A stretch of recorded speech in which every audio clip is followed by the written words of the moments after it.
Namo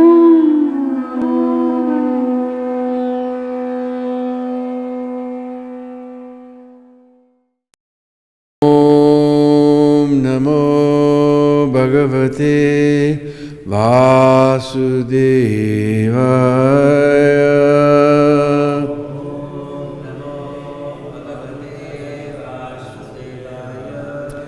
Om Namo Bhagavate Vasudevaya.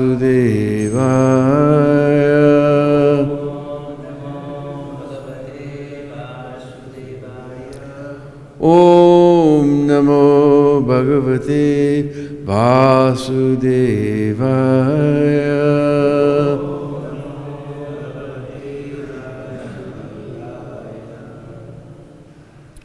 Srimad Bhagavatam, Canto 9, Chapter 18. We'll start with text number 45, then we'll read a few texts, and then 49 is on the board, so we'll chant that one.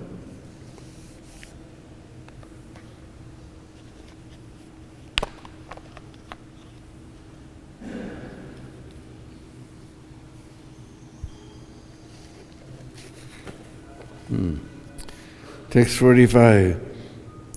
Iti pramudita paru pratyagranajcharam pitu sopitad vayasa kaman yatavaj jujuse nripa.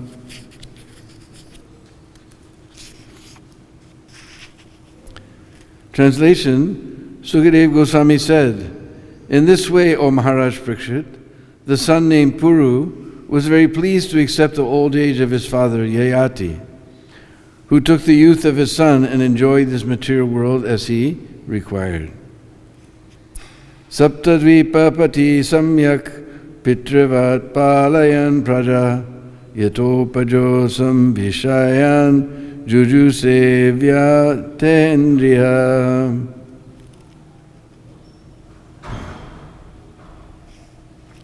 Thereafter, King Yayati became the ruler of the entire world, consisting of 7 islands, and ruled the citizens like a father. Because he had taken the youth of his son, his senses were unimpaired, and he enjoyed as much material happiness as he desired.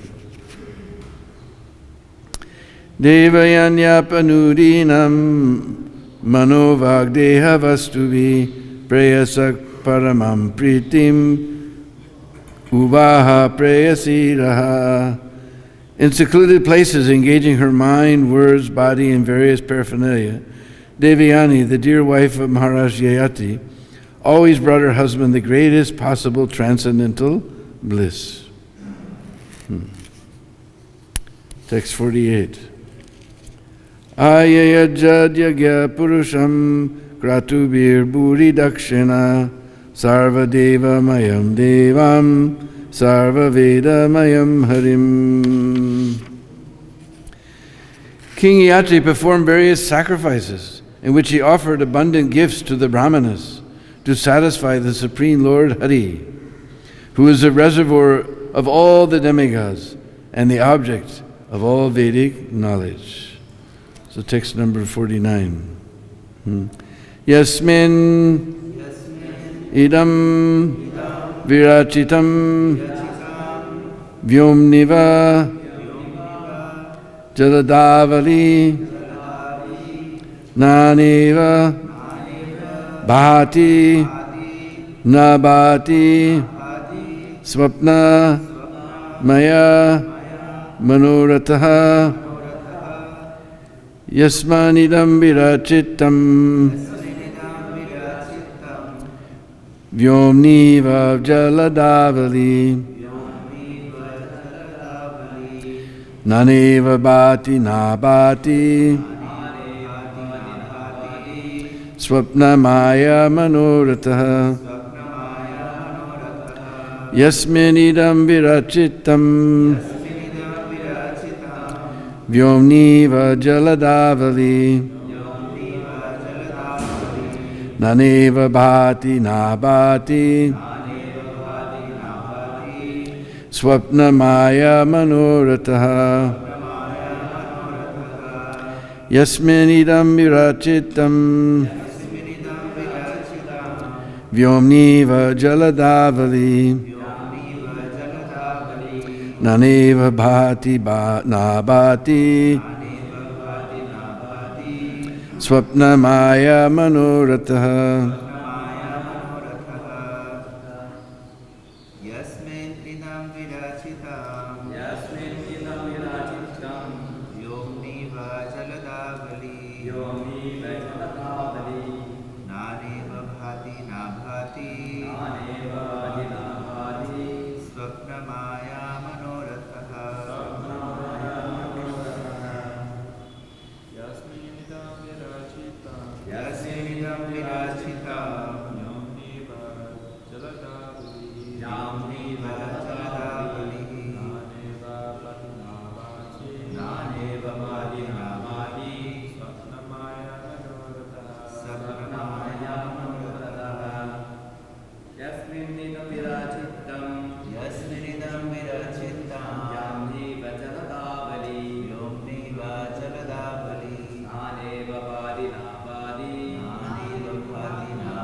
Ladies, anyone?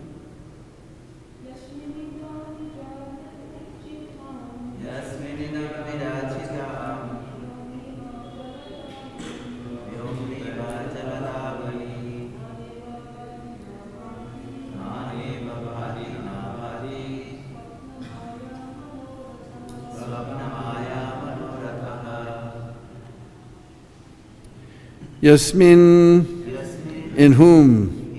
Idam, this entire cosmic manifestation. Virachitam, created. Vyomni, in the sky. Iva, like. Jaladavali, clouds. Nana, Iva, as if in different varieties. Bhati is manifested. Na abhati is unmanifested. Swapnamaya, illusion, like a dream. Manoratha, created to be traversed by the chariot of the mind.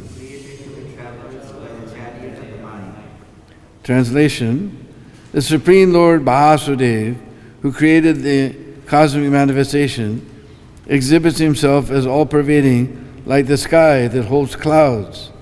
And when the creation is annihilated, everything enters into the Supreme Lord, Vishnu, and varieties are no longer manifested. Translation, please repeat. The Supreme Lord Vasudev, who created the cosmic manifestation, exhibits himself as all-pervading, like the sky that holds clouds. And when the creation is annihilated, everything enters into the Supreme Lord, Vishnu, and varieties are no longer manifested. Purport by His Divine Grace A.C. Bhaktivedanta Swami Srila Prabhupada. As stated by the Lord Himself in Bhagavad-Gita, chapter 7, verse 19, Bahunam janmanam anti gyanavan mam prapadyante Vasudeva sarvmiti sa mahatma sudurlabha. After many births and deaths, he who is actually in knowledge surrenders unto me, knowing me to be the cause of all causes and all that is. Such a great soul is very rare. The Supreme Personality of Godhead, Vasudeva, is one with the Supreme Brahman, the Supreme Absolute Truth. Everything is in Him. In the beginning and at the end, all manifestations enter into Him. He is situated in everyone's heart, Savasya Chaham Ridi Sanivista. And from Him, everything is emanated, Janmadyasya Yataha. All material manifestations, however, are temporary. The word swapna means dreams, Maya means illusion, and Manurata means mental creation. Dreams, illusions, and mental creations are temporary. Similarly, all material creation is temporary. But Vasudeva, the Supreme Personality of Godhead, is the eternal absolute truth. Yasmin idam virachitam myomniva jaladavali naneva bhati nabhati swapna maya manoratha. Supreme Lord Vasudeva, who created the cosmic manifestation, exhibits himself as all-pervading like the sky that holds clouds. And when the creation is annihilated, everything enters into the Supreme Lord Vishnu, and varieties are no longer manifested.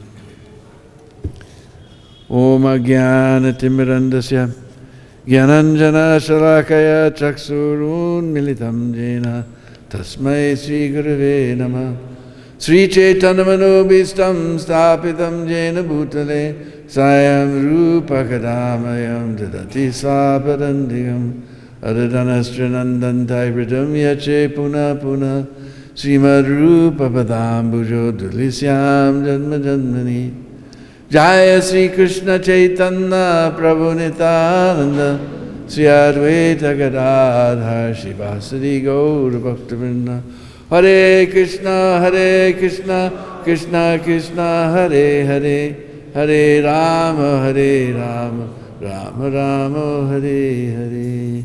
Panchakalpatrubhyascha kripa sindhubheva patitanam pavanebhyo Vaishnavebhyo namo namah.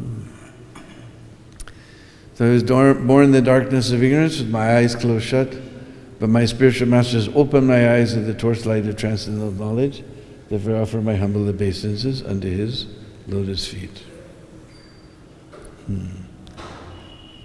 So the previous verse 48, describes how Maharaj Yayati was offering sacrifices to please the Supreme Lord. So this verse 49 describes who is that Supreme Lord. Here it gives a nice example that this entire creation is resting within him. He said, just like Eva, Vyomni Eva, Vyom, just like remember there was one demon in Krishna Lila named Vyomasura. He could fly in the Vyom, in the sky. So Vyoma means sky. So like the sky, Vyomni Eva, Jaladavali. Jal we know means water. So Jalada means who gives water. And when we put the suffix avali on the end, means a whole bunch of clouds. Like we see clouds, hardly we see them alone. They're always in a group like this. Jaladavali. But we see the clouds, to us they seem so huge. We look up in the sky, we see the clouds, and it seems so huge, but still it's contained within the sky. So in the same way, this material creation appears to be very big, but still it's contained within the Supreme Personality of Godhead. Just like sometimes, like this time of year, we hardly see any clouds. The clouds come and go, and sometimes it manifests, sometimes unmanifested. Bhati na bhati. Sometimes manifests, but it's all happening within the sky. It's happening within the Supreme. So it's same way, this whole creation appears to be very huge. The scientists are peering with their so-called telescopes and Sputniks and so many things, trying to understand. And they're telling that things are so many hundreds of millions of light years. But who knows what they're actually seeing? Just like we go to the circus and we enter one tent and we look in the mirror and we see ourselves very squat and fat. Then we walk to the next mirror and we're thin and tall. So Krishna's illusory energy is very powerful. Who knows what they're actually seeing? They're saying that things are so many millions of miles away. Not millions of miles, but millions of light years. We know light travels at about 300,000 3 lakh kilometers per hour, per second. Not per hour, per second. And you put those many seconds into a year, we can't even calculate how many that is. So they're saying all these things, but who knows actually what they're seeing. But anyway, the point is it appears very huge. But still, it is within, it is not beyond the Supreme Personality of Godhead, it is within Him. And here it describes that when the material creation winds up, it winds up within the Supreme Personality of Godhead. So here it describes swapna. Swapna means dream. So it is just like maya, swapna maya. It is a dream. Sometimes we see dream, just like since this coronavirus starts, somehow every night we get these weird dreams. And sometimes we think they're real. And suddenly we wake up and we're shaking in our bed. And we look around and say, oh, I'm here in Vrindavan, safe and sound with Krishna Balaram. So dream is only, it may appears real, but it is temporary. We cannot say that it's false because I'm seeing it, but it is temporary. I'm actually experiencing, oh, this is going on. But then when I wake up, it disappears. So this material world is like that. It appears to be real, and it's actually real. We cannot say that it's false. The Mayavadis, they say, Jagat Mithya, that this material world is false. It is not. It is false in the sense that it is temporary. Krishna describes in Bhagavad-Gita, he says, that which is eternal has no cessation, and that which has material has no duration. So he doesn't say it is false, but it is temporary. But the process is eternally going on, that the material world is manifest for some time and sometimes unmanifest. Sometimes manifest, sometimes unmanifest. But this process is going on, but the manifestation is temporary. So we cannot say it is false, that we're actually experiencing these different types of bodies and different experiences within these bodies. Just like, so this is insult to the Supreme Lord, because we understand from Vishnu Purana, Parasya Sakti Vividai Visruyate. Lord has multifarious energies. Though the Acharyas divide them into three: his internal potency, the marginal energy, and the external potency. So it is one of Krishna's energies, it is Krishna's creation. Now if we say it is false, that's like somebody, just like I'm seeing this beautiful painting of Krishna here with the cows, herding the cows in the Golok Dham. So I say, oh, this painting, it is false. It is temporary. So that painter, he will feel very angry. Just like our friend, we changed his painting a little bit on the community service center. He became very angry.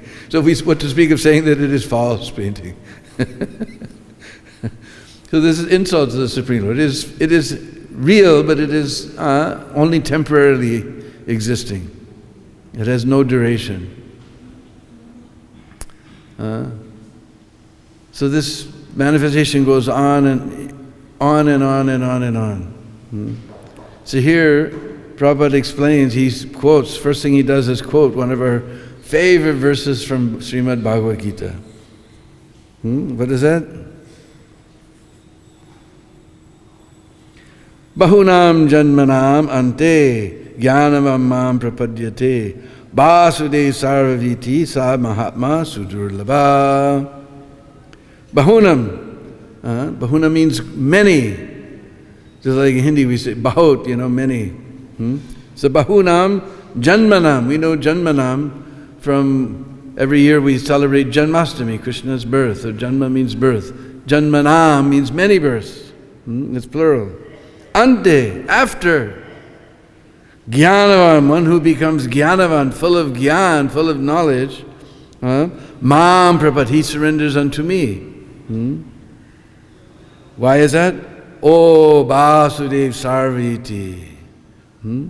We know this word sarva, just like we have our dear friend Sarvabhauma. So sarva means all. Vasudev Sarvami. Oh, Vasudev, he is everything. Sa Mahatma Sudurlabha. Such a great soul is very rare. After many births and deaths, he who is actually in knowledge surrenders unto me, knowing me to be the cause of all causes and all that is. Such a great soul is very rare. Now the purport, Prabhupada, is very wonderful. Living entity while executing devotional service or transcendental rituals, after many, many births may actually become situated in transcendental, pure knowledge that the Supreme Personality of Godhead is the ultimate goal of spiritual realization. In the beginning of spiritual realization, one is trying to give up one's attachment to materialism. While one is trying to give up one's attachment to materialism, there is some leaning towards impersonalism. But when one is further advanced, he can understand that there are activities in the spiritual life, and these activities constitute devotional service. Realizing this, he becomes attached to the Supreme Personality of Godhead and surrenders unto Him.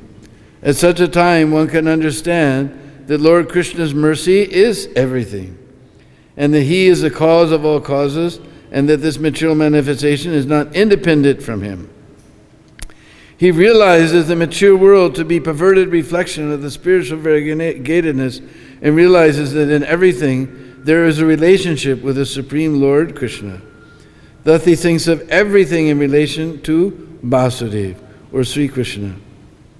Such a universal vision of Vasudeva precipitates one full surrender to the Supreme Lord Sri Krishna as the highest goal. Such surrendered souls are very, very rare. Sa Mahatma Su Durlava. Durlab, love means to obtain. So dur means is far away from, we know, dur means far, generally. But durlab means very far from obtaining.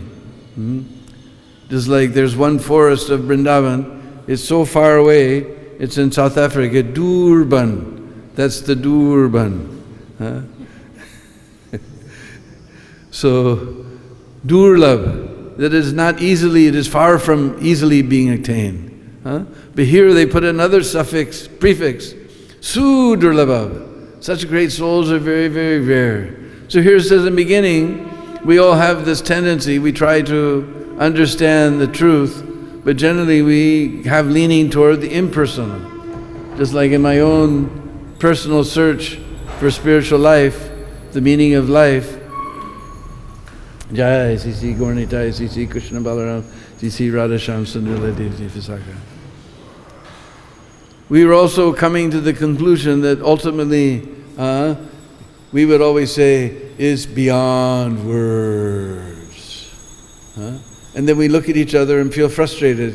Then why did you say that if it's beyond words?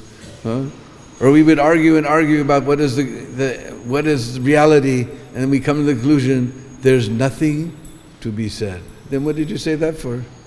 We were always running up against this brick wall. But the first devotee I met, who was Bhavananda Prabhu, I told him, Bhavananda, aren't we all God? Because this was our philosophy, ultimately, that everything is one, so I'm God, you're God, we're all God. And he looked at me and he said, oh, you are God? And how you have forgotten. Bhavananda is very dramatic, you know. He said, oh, you are God, and how you have forgotten. And it struck me like a ton of bricks, because we used to think the same thing. We would be on some type of intoxication, and we realizing that we're God. I'm God, you're God, how did we miss it all this time?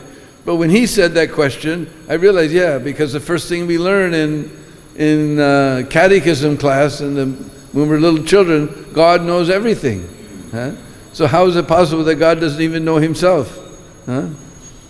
So immediately I was conquered, and then gradually, and the whole idea that God was a person, that had never crossed our mind, because we think God is so big. Just like I told one lady one time, God is a person. He can't be a person, he's too big. He's too big. But this is Krishna, he's unlimited, although we just described how, just like the clouds, they're very huge, but they're all within the sky. This whole creation is within Krishna, but still, he maintains his personality beyond everything at the same time. Now, how we'll understand this? We can't understand this. It's only by the mercy of the pure devotees of the Lord that we, by hearing from their lotus mouths about the glories of the Supreme Personality of Godhead, one day we'll understand this secret truth that Krishna is that ultimate issue, God is a person. Therefore Krishna says, after many, many births, it's very difficult to understand. Because as persons, we're all limited. So when we think, oh, God's a person, he's got limitations like me, he's born, he dies, he's got toothache and headache.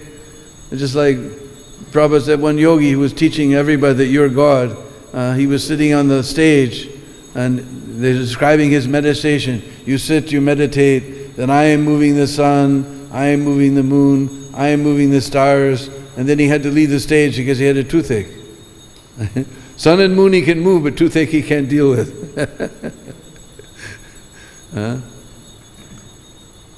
And that actually, it was a great relief to understand that I wasn't God, because things were going on in my life that were beyond my control. And I was really, at one time, we tried to climb to the top of the mountain, and to get there, there was a big barbed wire fence that said, Boulder City Watershed, trespassers will be prosecuted. So we just went through, because we went straight ahead was the mountain we wanted to climb. So anyway, we got caught by the forest ranger. He put us in jail. And then in the jail I was thinking, but it's all one. Inside the jail, outside the jail, it is all one. Boy, I sure wish I was out of here. He said, wait a minute, you're God, you can't get an anxiety. God can't be an anxiety. So finally, actually what happened, it was the first time I really got into chanting Hare Krishna, because I was doing anything to overcome the fact that I'm stuck behind bars. So I was chanting, Bob Dylan songs, must be some way out of here, said the joker to the thief. And doing so many things. And then I remember that the week before in the park, Central Park in Boulder, where all the young people used to hang out, some girl had come into the park named Angel, and she started playing her guitar, and she started singing, Hare Krishna, Krishna Krishna, Hare Hare, Hare Rama, Rama Rama, Hare Hare, Hare Krishna. So I started trying to remember the chords she was playing and pretending to play my guitar. And I just started chanting, and all the other prisoners were, because I was in a cell by myself at that point. So all of the prisoners were in the TV room and said, hey, shut up in there. Hare Krishna, Krishna Krishna. I was just in ecstasy. And suddenly it didn't matter. Inside the jail, outside the jail, it just didn't matter. And then somehow somebody came and bailed us out. So by Krishna's arrangement. And then just after that, within a month or so, we ran into the devotees. And so then my second question to Bhavananda was, but all talking is nonsense. Because that was our conclusion. We were always coming up with this impersonalist conclusion, that all talking is nonsense. So he said, yes, unless you're chanting Hare Krishna, that's a transcendental sound vibration, or you're talking about Krishna. That is also a transcendental, he's very dramatic, that is a transcendental sound vibration that will elevate your consciousness beyond this material covering. I said, wow. Because even before I was a devotee, people used to tell me, you don't tell stories, you tell movies. So our coming to the conclusion every time that all talking was nonsense was very frustrating for me, because I knew I wasn't going to stop talking and not stop telling stories. So then I learned, the first story I learned was Nrsingadev, so I don't know what people thought. They come to the temple, immediately taking the picture of Lord Nrsingadev, you're ripping Hiranyakashipu, and start telling the story. That's the only story I knew. So anyway, in the beginning, we're all inclined toward impersonalism. Because it seems like if I've got a body, then I'm limited. But Krishna is inconceivable. God means He's beyond our conception. Achintya. Your thinking power, if God was under your thinking power, then you would be God. So He's inconceivable. He can be unlimited and at the same time have a form. So this whole idea that God having a form never occurred to us at all. Then I began to read Prabhupada's books. I picked up, that time we had this little blue Bhagavad-Gita by Macmillan. They'd edited out about 700, it was 400 pages, and now our Bhagavad-Gita is about 1100 pages. So 700 pages have been edited out of this book. Still we became devotees by reading Prabhupada's words. It was, then gradually we came to that platform. Oh, Krishna is everything. I remember seeing, there's a beautiful picture of Krishna. He's standing under a tree playing his flute, and he doesn't have a crown, but he has like a little cap, like the Jewish people wear, but very colorful.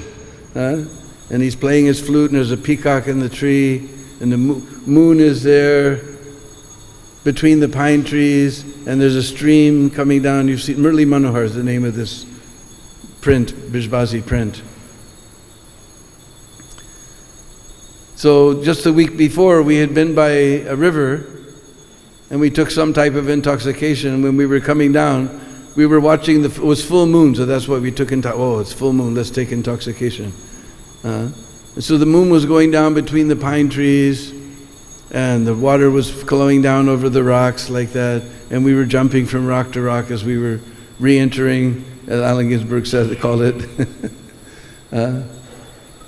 And I looked at that picture and I said, I was there just a week ago.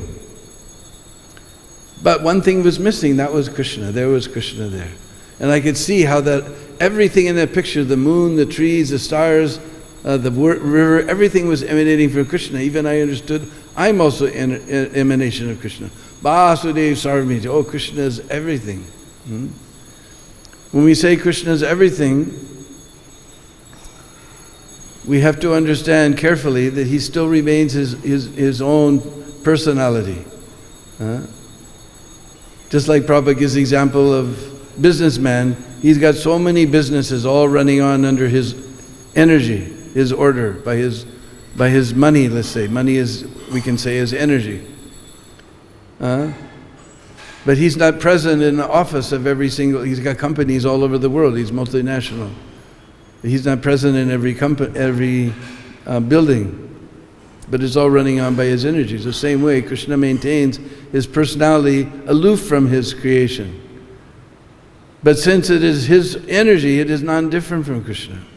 In this way, Krishna is everything. We should think that this sky, this is emanation from Krishna. This tree, this beautiful tamal tree that's just now the fresh leaves are coming. Very soon the flowers will start to appear and the scent will come. This is also emanation of Krishna. These are all Krishna's energies.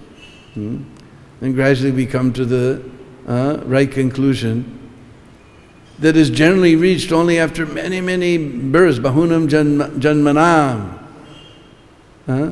But the pure devotees are so powerful, they can jump us over all those births and bring us to the topmost conclusion that Krishna is the Supreme Personality of Godhead.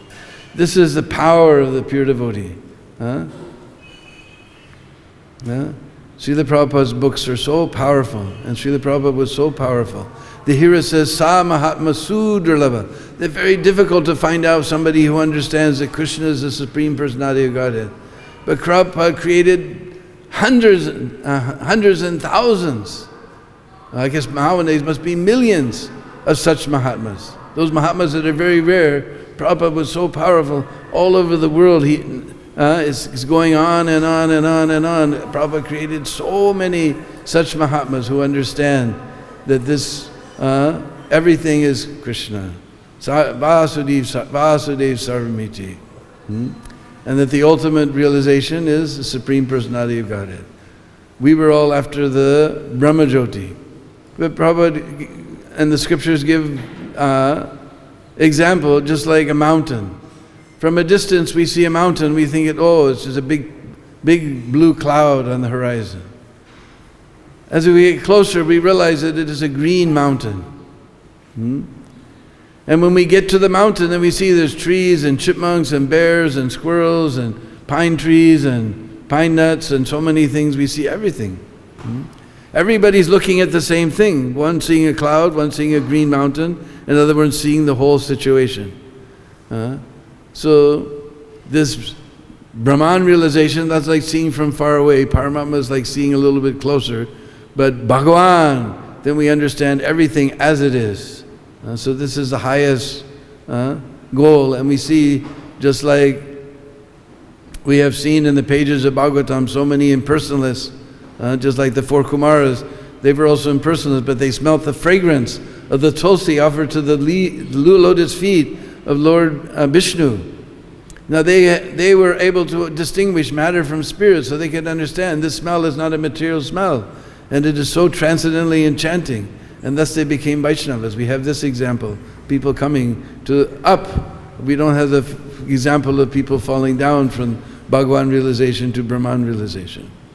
And we see nobody can, and it is not practical. We see so many people supposed to be Brahman realized, but they're opening hospital and clinics and so many things like that. One word they're saying, Brahma Satya Jagat Mithya, this material world is Mithya, so why are they opening so many Mithya hospitals? Not the hospital shouldn't be open, but that is somebody else's service. Our service is to get you to this temple is the real hospital, how you can get free altogether from material existence. Like everyone's working so hard now trying to figure out how to free from this coronavirus. But once that's gone, another virus will come. We have to get free from this material world altogether, go back to home, back to Godhead. That is the real solution. So the one who's really realized, he makes temples of the Lord and propagates knowledge of how one can become free entirely from material existence, not just make it temporary. Prabhupada said it's just like blowing on a boil. You have a boil and it hurts, and you blow on it. No, you have to take a needle and lance it and push out all that. Then all of a sudden it's better. So this hospital is just blowing on the boil. But Krishna consciousness is lancing that boil. It may feel a little difficult, chanting 16 rounds, following regular principles, getting up early, may seem difficult, but this will give us freedom from this whole material existence. So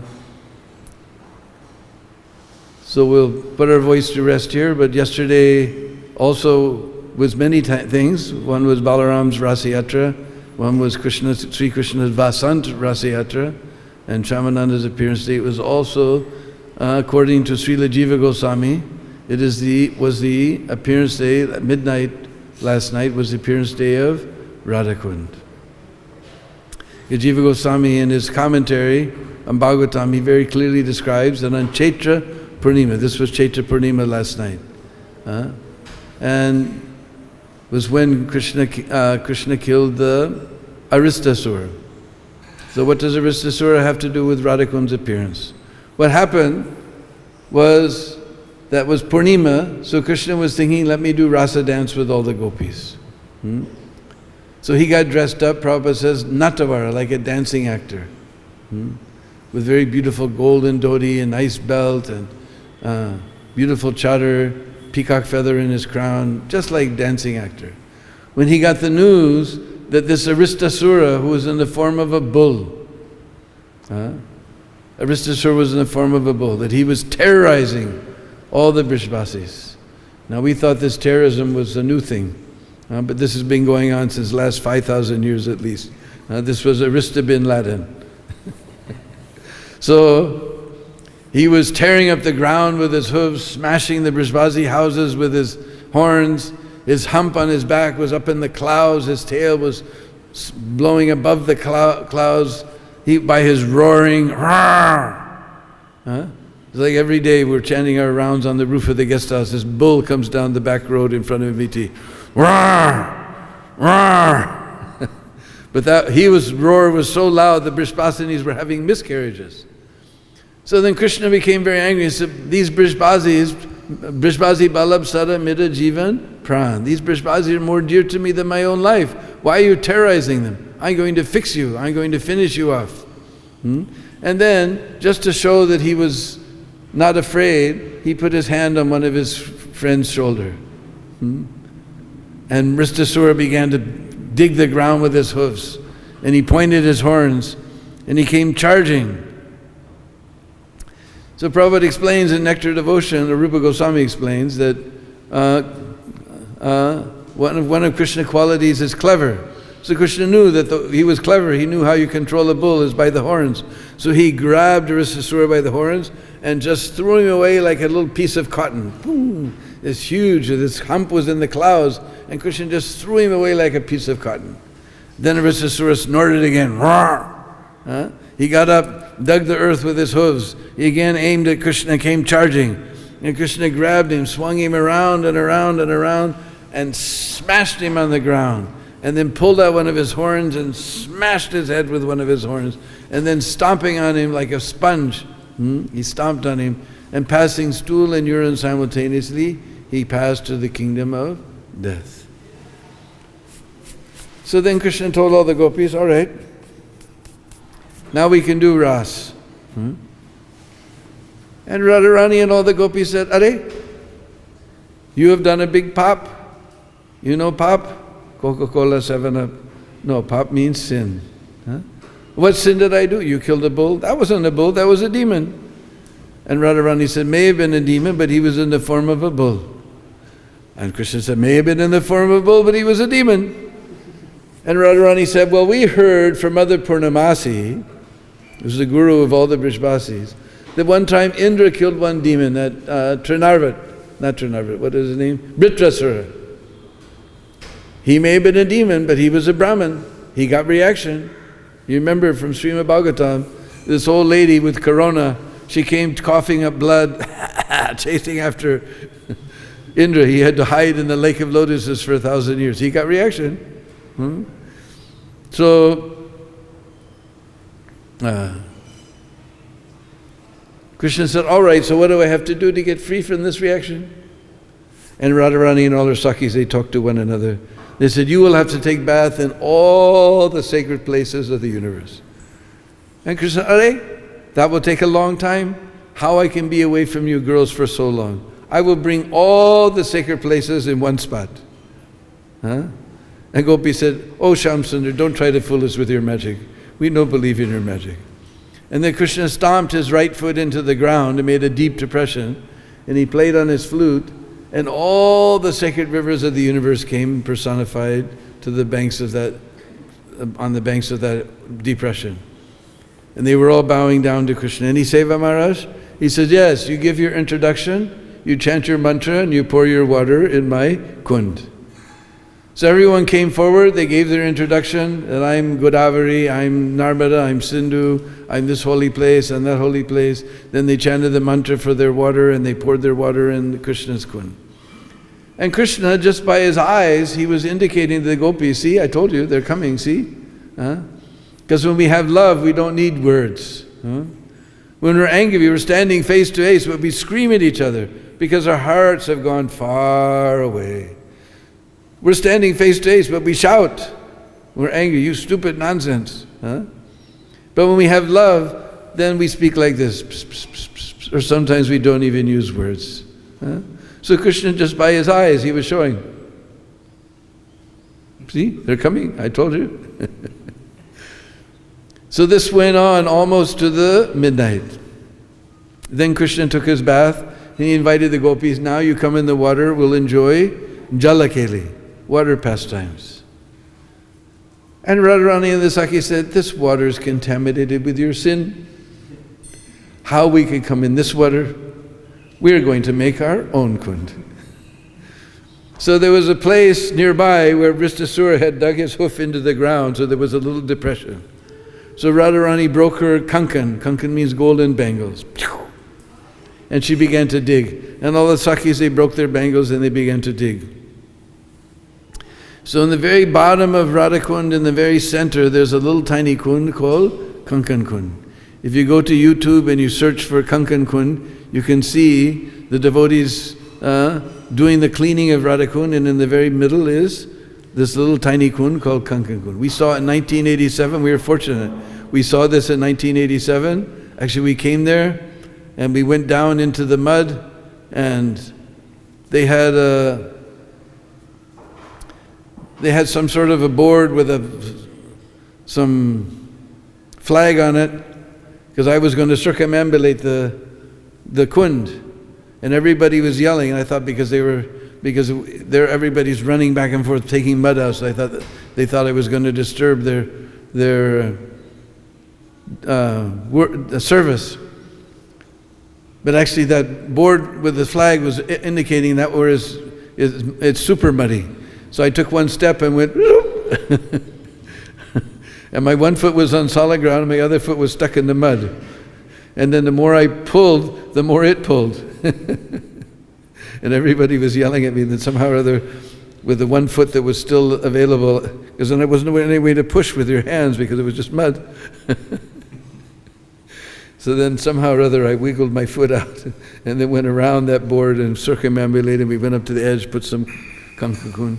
Then last time, 2010, and we told all the devotees, oh, Kankakun is visible. The next day everybody took a bus to Radhakund. But we saw while we were there that water was coming from everywhere. There's so many springs underneath Radhakund. When you dump up all the water, still water is just coming up. So all the devotees jumped on the bus, they went to Radhakund to see Kankakund, and already it was filled up again. They finished the cleaning and it was full up. But we just got there on the right day and the right time. In 2010 we also helped in the cleaning of Radhakund, and we also got, but you can both, at least 2010 is there on, YouTube wasn't available in 1987. So we saw so this Kankan Kund was there. So they dug this little kund. And then Krishna said, your kund is very beautiful, but there's no water in it. And Radharani said, we're going to bring water from Manasi Ganga. We're going to get thousands of gopis with gold and silver water pots, one line going empty, one line coming back full, and we're going to fill it with water from Manasi Ganga. Now, Krishna, he doesn't like to see the gopis doing any work. He can't bear to see bead of perspiration come on Radha's brow. So he signaled to all those holy places personified, they became one person, and they began to offer beautiful prayers to Srimati Radharani. And they were saying that we thought that the perfection of life was to be associated with the lotus feet of Sri Krishna. Because you think, when Krishna bathed in all the sacred places, he got purified. Da? Yes? Niet. No, all the holy places became purified because Krishna bathed them.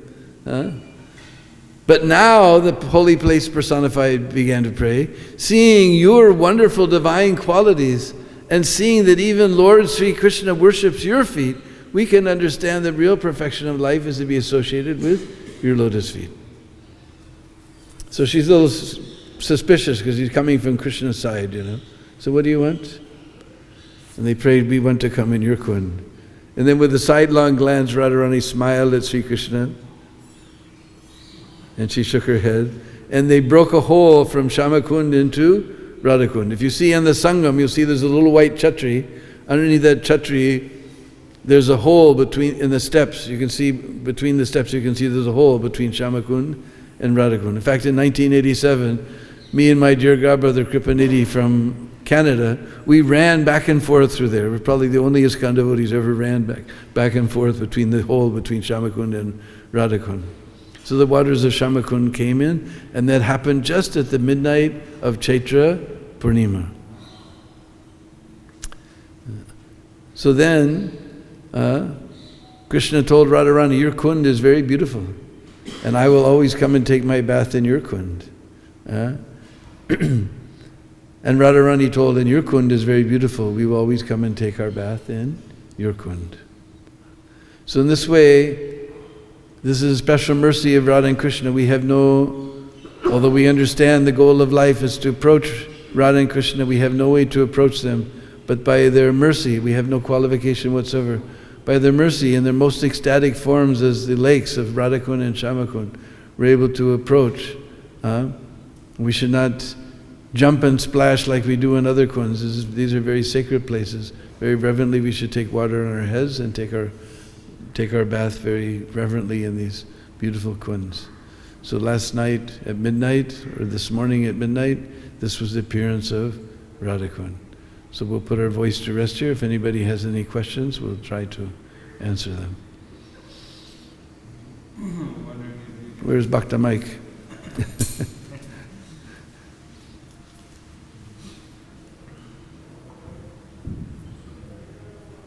you explain the significance of the Mantra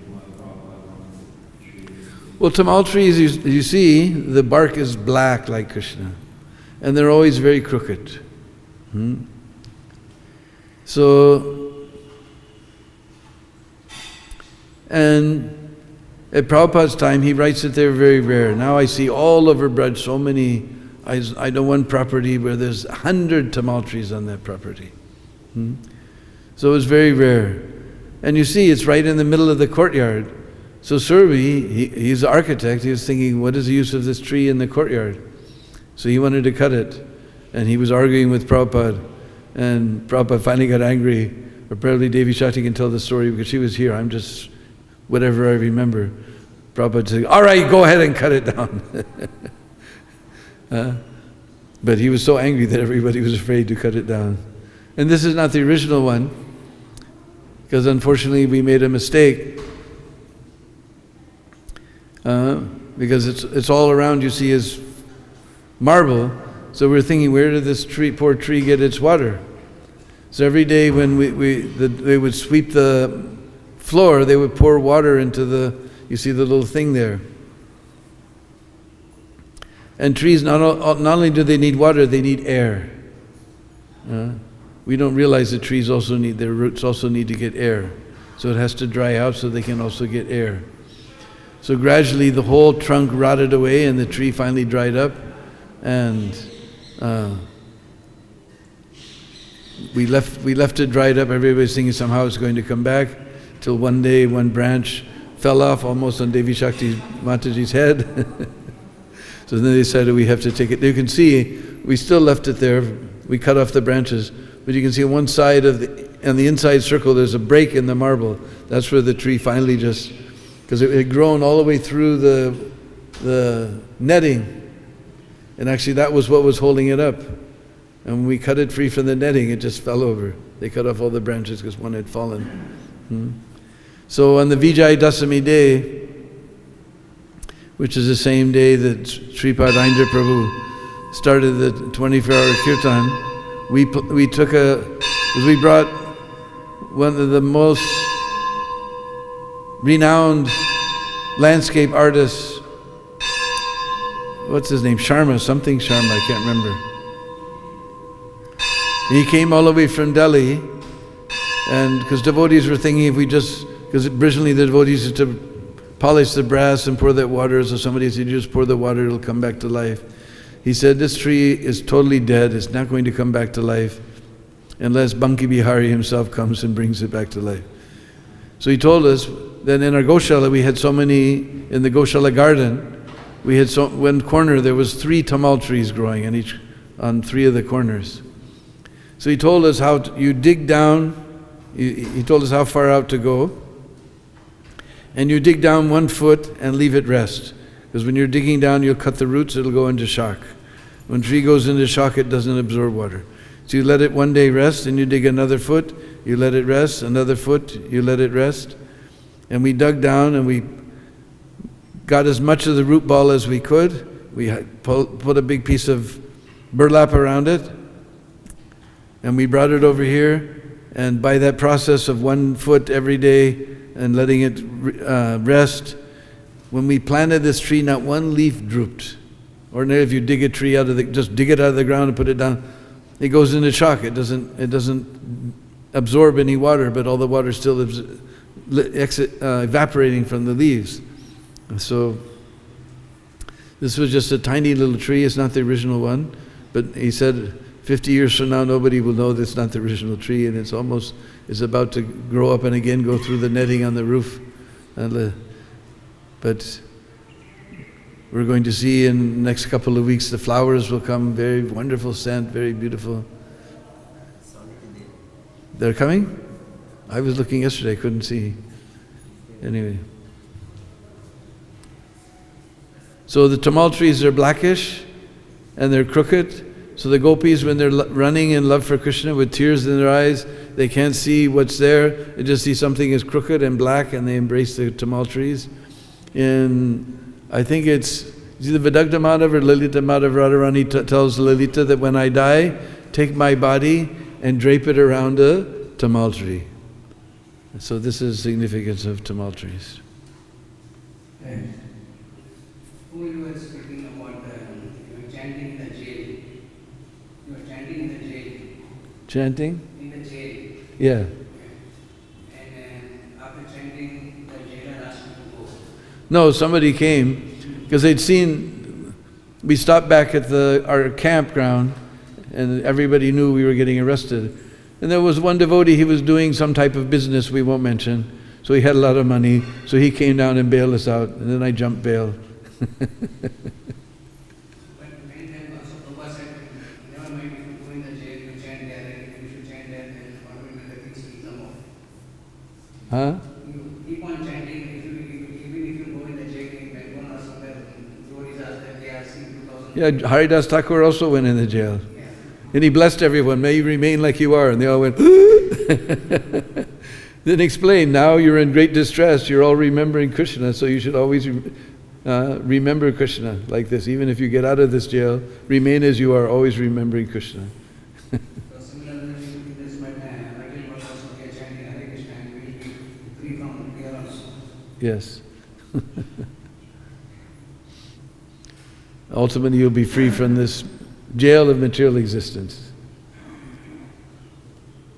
Any other questions? Yes, our Leelakar has a question.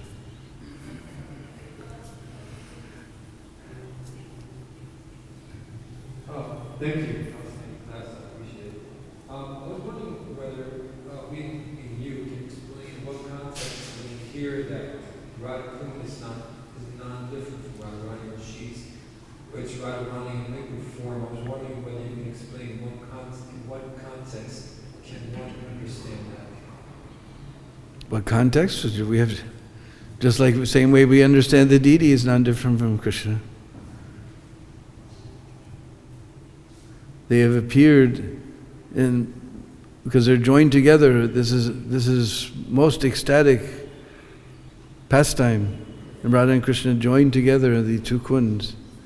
So they're in union. This is the most ecstatic situation. They've appeared, we're very fallen, but this is their mercy that they allow us to approach them in the form of these two kunds. It's like the deity, we can't, Bhaktivinoda Thakur says that the whole world is attracting us through our senses. If we can't become attracted to the Lord by our senses, then we're in a very awkward position.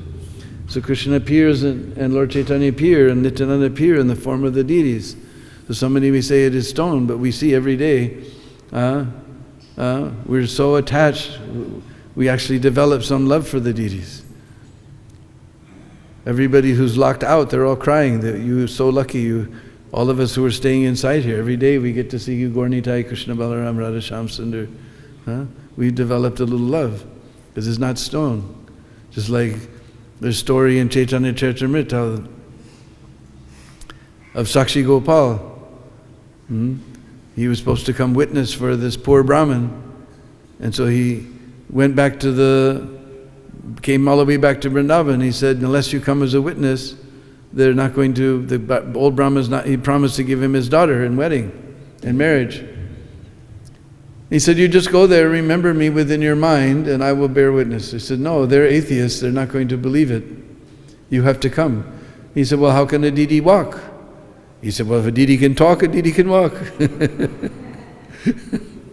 So Krishna was defeated by his own logic. So he said, but you don't look back. So every night he cooked, he said, while we're walking, you don't look back, but you'll hear my ankle bell. But in the evening, I'll stop, and then you offer bhog. I told him exactly how much, I forget how many kilos of rice you offer. And so every day he would hear Krishna. When he got all the way to, what was it? What's the...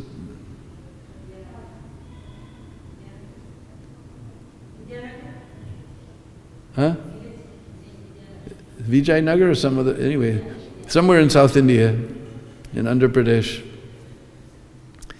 He got all the way there, then he didn't hear the ankle bells, and he turned around, the deity was standing there. And he's huge deity. I've seen him from outside. They won't let you inside the temple. Now he's just nearby to Jagannath. But anyway, this huge, big deity, at least 6 foot high deity is there. So then he called all the townspeople that Gopal has come. And everyone ran, and they saw that this deity, there's no way this little guy carried this deity must have come. So then very happily, he gave his daughter. He was happy, but the children were upset. So then everyone was very happy. This is such a great devotee. The Lord has walked all the way across India to bear witness. So then later the king of Orissa, he conquered the king of Andhra Pradesh. And he said, only thing I want that Sakshi Gopal. So he brought him, he put him in the Jagannath temple, but then he came to him in dream. He said, this guy with the big eyes, he eats all my boga. You give me my own temple. Because every time he looks and he eats all my boga. So then a few kilometers away, like 6 kilometers away or 5 kilometers away, there's Sakshi Gopal temple. But they don't, just like Jagannath, they don't allow. But we did kirtan. The Brahmins who were doing the pujaris were very merciful to us. They lit up all the lights so we could see the form of the Lord from outside. Because they didn't agree with the pandas that after all these foreigners, we're letting so many people in, so-called Hindus, wearing pant and shirt and sunglasses and so many things. These guys have stika and dhoti and kurta and chanting the holy name. So they lit up all the lights so we got darshan from distance of Sakshi Gopal, huge deity of Sakshi Gopal. Yes?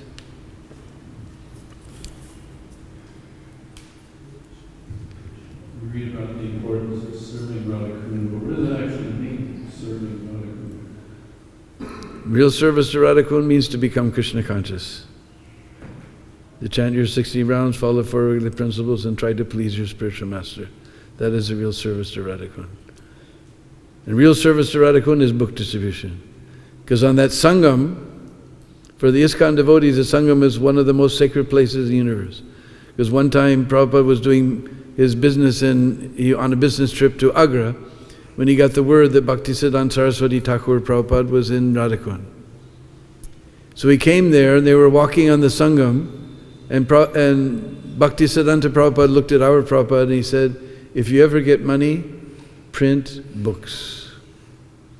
So book distribution was born from Radha-Kun. So if you want to serve Radha-Kun, distribute books.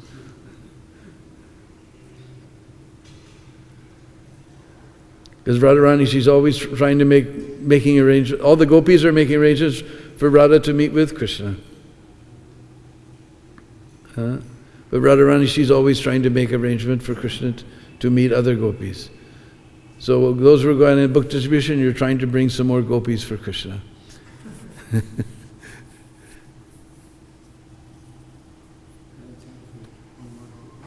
One more question, why not? We're locked in here, nothing to do except talk about Krishna. So, and we're very fortunate. Devi Shakti is going to talk in the evening. I'm talking also in the evening every night on Facebook. So we have to study and talk. What else to do?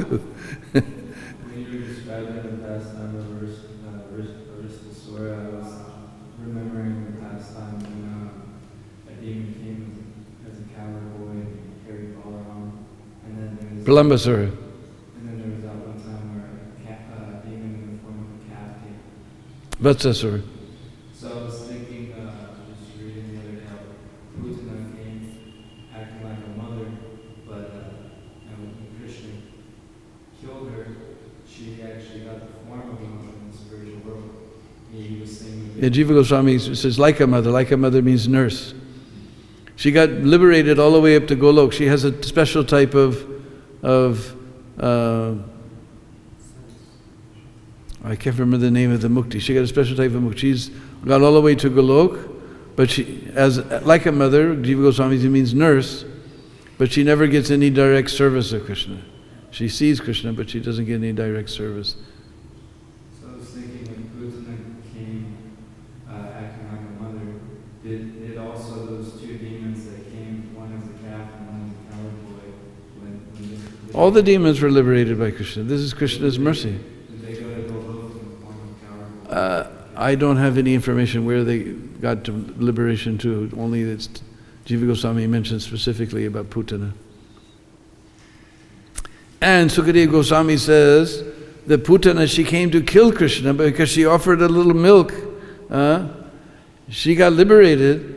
So he's amazed and he said, What's going to happen to those people who day and night are chanting, Hare Krishna, Krishna Krishna, Hare Hare, Hare Rama, Rama Rama, Hare. We can't imagine what liberation is waiting for them.